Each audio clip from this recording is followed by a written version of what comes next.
brains behind the operation, Sarah Wickenhauser over there, who we both work. We make up the NSI, along with our board, and two of our board members are here tonight, Jim Dwyer, Maggie Malcolm. So I don't know what that means. Everybody's standing against the wall. All the bike officers are our security officers from the BJC, just to our south. Our neighbors down there. Thank you guys for getting out of the heat and joining us tonight. Anybody have any questions before we get started? Make sure you're at the right meeting. It's just are you here for Captain Moran tonight? No.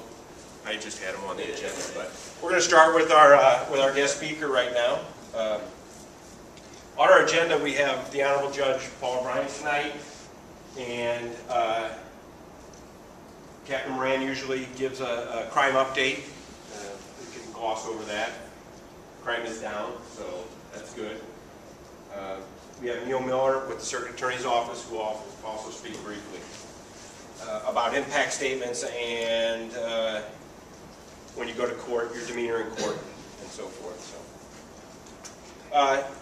the Honorable Judge Paula Perkins Bryant has been a judge. Well, she was put on the bench in 2004, and she's been retained in 2006. So, I was just talking to her before we started. She was both a public defender and a prosecutor. What a diverse background that is, seeing things from both sides, and now presiding over cases. So, as you can see in her bio here, she was assigned to the Specialized Homicide Unit and later team leader of that. She also won an award in 2004 for the Outstanding Trial Attorney. She's married with 2 children. She got her law degree at St. Louis University. So, Judge Bryant, welcome.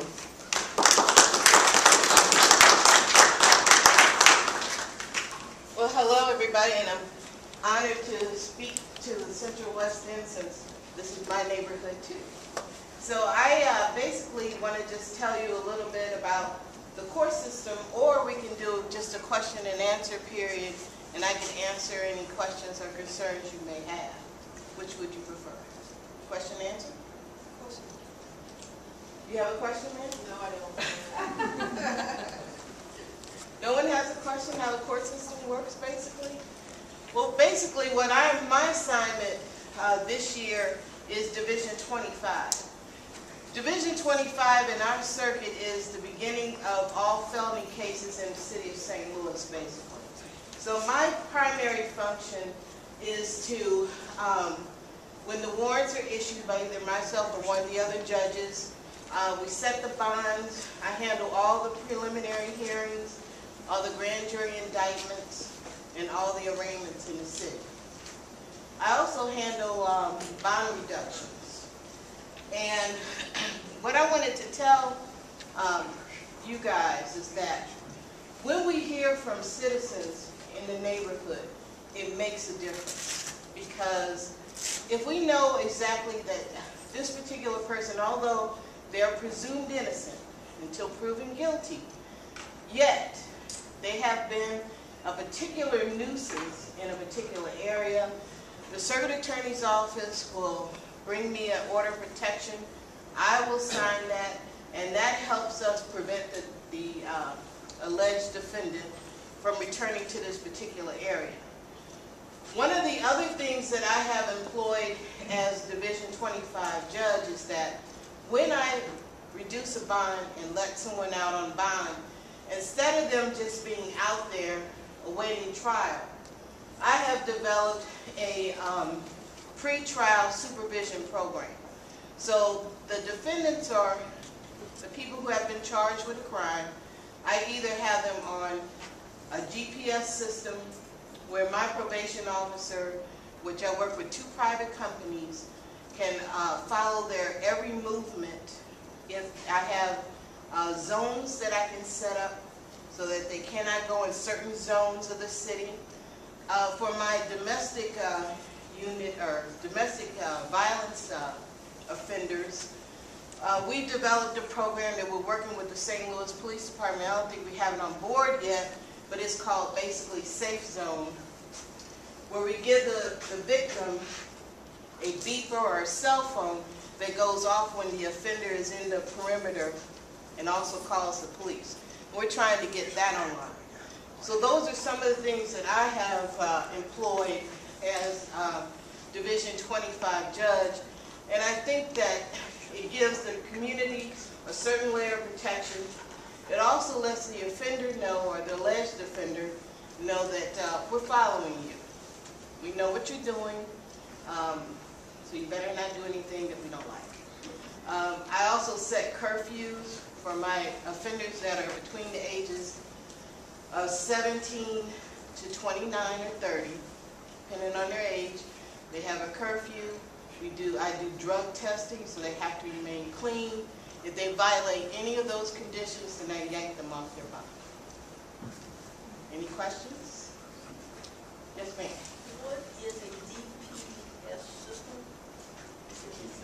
Oh, a GPS system? Oh, GPS. It's like the car. I can actually pull them up on my computer and, track where the defendant is going. It also helps later on that if there's some type of offense that has been committed, the police or the circuit attorney could subpoena those records and see if this defendant has gone in any of these areas. So it's an extra layer of protection that I believe is good for the community. Any other questions? Quiet group. Neil, do you have any questions? I know how you run things, Judge.